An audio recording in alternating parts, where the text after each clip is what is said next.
Bible में उल्लेखनीय क्षण जहां यीशु ने मदद का हाथ बढ़ाया, ईसा मसीह ईसाई धर्म में एक केंद्रीय व्यक्ति हैं।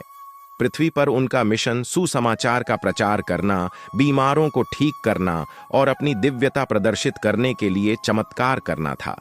यीशु के मंत्रालय के सबसे महत्वपूर्ण पहलुओं में से एक जरूरतमंद लोगों की मदद करने की उनकी इच्छा थी। संपूर्ण बाइबल में ऐसे कई उल्लेखनीय क्षण हैं जहां यीशु ने अपने पास आने वाले लोगों के प्रति दया, उपचार और प्रावधान दिखाया। ये कहानियां न केवल अपनी चमत्कारी प्रकृति के लिए महत्वपूर्ण हैं, बल्कि यीशु के चरित्र और पृथ्वी पर उनके मिशन के बारे में दिए गए संदेश के लिए भी महत्वपूर्ण हैं। यीशु ने मदद के लिए हाथ बढ़ाया और लकवाग्रस्त व्यक्ति को ठीक किया। मरकुस 2:1-12 में यीशु एक लकवे के रोगी को ठीक करता है जिसे उसके दोस्त उसके पास लाए थे। कहानी कफरनहूम में घटित होती है, जहां यीशु एक भीड़ भरे घर में उपदेश दे रहे हैं।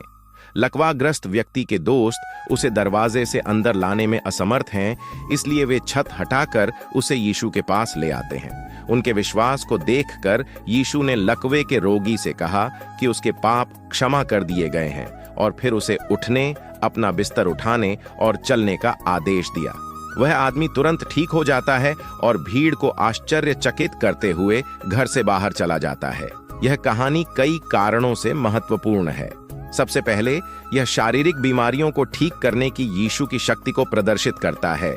लकवाग्रस्त व्यक्ति लंबे समय से चलने में असमर्थ था और उसका ठीक होना एक चमत्कारी घटना थी जिसने भीड़ को दिखाया कि यीशु सिर्फ एक साधारण व्यक्ति नहीं थे।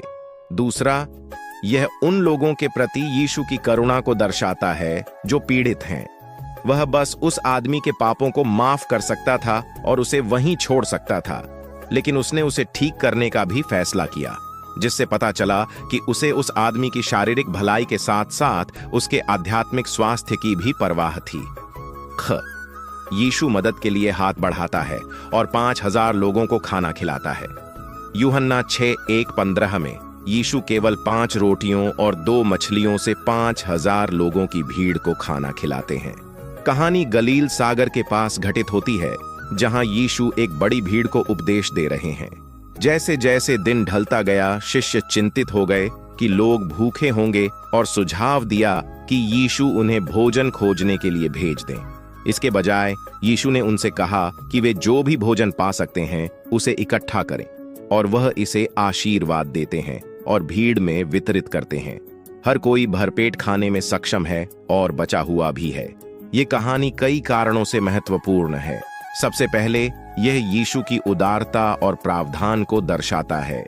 वह भीड़ को भूखा भेज सकता था, लेकिन इसके बजाय उसने चमत्कारी तरीके से उनके लिए भोजन उपलब्ध कराने का फैसला किया। यह प्रकृति पर यीशु की अलौकिक शक्ति को प्रदर्शित करता है। यह तथ्य कि वह इतने कम भोजन में इतने सारे लोगों को खिलाने में सक्षम था, एक चमत्कारी घटना है जो उसकी दिव्यता को दर्शाती है। अंततः यह शिष्यों को दिखाता है कि वे असंभव प्रतीत होने वाली परिस्थितियों में भी उनकी जरूरतें पूरी करने के लिए यीशु पर भरोसा कर सकते हैं। यीशु ने मदद का हाथ बढ़ाया और तूफान को शांत किया। मरकुस 4:35-43 में यीशु उस तूफान को शांत करते हैं जिससे उस नाव के पलट जाने का खतरा होता है जिसमें वह और उनके शिष्य सवार थे। कहानी गलील सागर पर घटित होती है, जहां यीशु और उनके शिष्य दूसरी ओर जा रहे हैं। अचानक एक भयंकर तूफान उठता है और शिष्य अपने जीवन के लिए भयभीत हो जाते हैं। उन्होंने यीशु को जगाया, जो हवा और लहरों को डांटता है और उन्हें शांत रहने का आदेश देता है। तूफान तुरंत शांत हो गया और शिष्य आश्चर्यचकित हो गए। यह कहानी कई कारणों से महत्वपूर्ण है। तूफान को झिड़क कर वह प्रदर्शित करता है कि उसके पास दुनिया के सबसे अराजक और अप्रत्याशित तत्वों पर भी शक्ति है। दूसरा, यह अपने शिष्यों के प्रति यीशु की करुणा को दर्शाता है। वह उन्हें अकेले ही तूफान का सामना करने दे सकता था, लेकिन इसके बजाय उसने इसे शांत करने और उनकी जान बचाने का फैसला किया। अंततः यह शिष्यों को दिखाता है कि वे सबसे भयावह और अनिश्चित परिस्थितियों में भी यीशु पर भरोसा कर सकते हैं। यीशु ने अंधे बार्टिमायस को ठीक किया। ब्लाइंड बार्टिमायस की कहानी यीशु की उपचार शक्ति और करुणा का एक शक्तिशाली प्रदर्शन है। बार्टिमायस एक अंधा भिखारी था जो यीशु के पास से गुजरते समय दया के लिए चिल्लाता था। भीड़ द्वारा उसे चुप कराने की कोशिशों के बावजूद बार्टिमायस मदद के लिए चिल्लाता रहा। आखिरकार यीशु ने उसे अपने पास बुलाया और उससे पूछा कि वह क्या चाहता है। बार्टिमायस ने उत्तर दिया, रब्बी, मैं देखना चाहता हूं। तब यीशु ने उसे चंगा करते हुए कहा, जा, तेरे विश्वास ने तुझे चंगा किया है। अंधे बार्टिमायस का उपचार न केवल उसके लिए बल्कि गवाहों के लिए भी महत्वपूर्ण था। उन्होंने यीशु की करुणा और विश्वास की शक्ति को प्रत्यक्ष रूप से देखा। यीशु ने न केवल बार्टिमायस को शारीरिक रूप से ठीक किया बल्कि एक व्यक्ति के रूप में उसकी गरिमा और मूल्य की भावना को भी बहाल किया। यह उपचार एक अनुस्मारक के रूप में भी कार्य करता है कि यीशु सभी लोगों को ठीक करने और बचाने के लिए आए थे, चाहे उनकी सामाजिक स्थिति या शारीरिक स्थिति कुछ भी हो।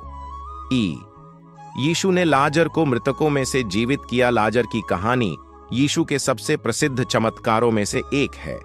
लाजर यीशु का घनिष्ठ मित्र था और जब वह बीमार पड़ा और मर गया तो यीशु रोया और फिर उसे मृतकों में से जीवित कर दिया।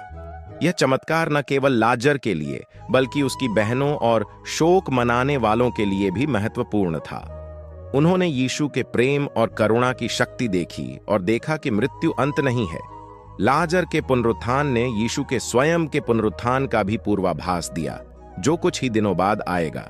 यह चमत्कार एक शक्तिशाली अनुस्मारक था कि यीशु के पास मृत्यु पर शक्ति थी और वह उन सभी के लिए नया जीवन लाने के लिए आया था जो उस पर विश्वास करते थे।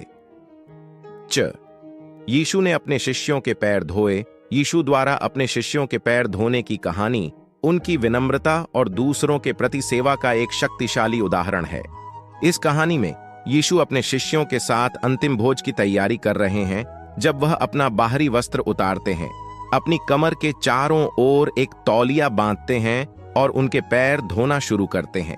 पतरस विरोध करता है, लेकिन यीशु उससे कहता है कि जब तक वह यीशु को अपने पैर धोने की अनुमति नहीं देता, उसका उसके साथ कोई संबंध नहीं है।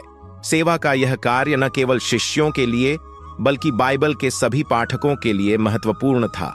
यह एक अनुस्मारक था कि यीशु सेवा करने आए थे, सेवा करवाने नहीं, और सच्ची महानता, विनम्रता और दूसरों की सेवा से आती है।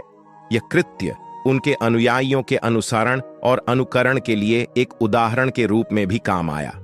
यीशु द्वारा मदद का हाथ बढ़ाने की कहानियां विश्वासियों और अविश्वासियों के लिए समान रूप से महत्वपूर्ण हैं। वे यीशु की करुणा, प्रेम और विनम्रता दिखाते हैं और वे सभी लोगों को ठीक करने और बचाने के उनके मिशन की याद दिलाते हैं।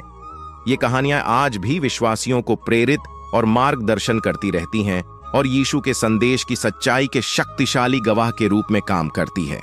जैसा कि हम इन कहानियों पर विचार करते हैं, हमें यीशु के नक्शे कदम पर चलने, उसी करुणा और विनम्रता के साथ दूसरों की सेवा करने और प्यार करने के लिए प्रेरित किया जा सकता है, जैसा उन्होंने प्रदर्शित किया था।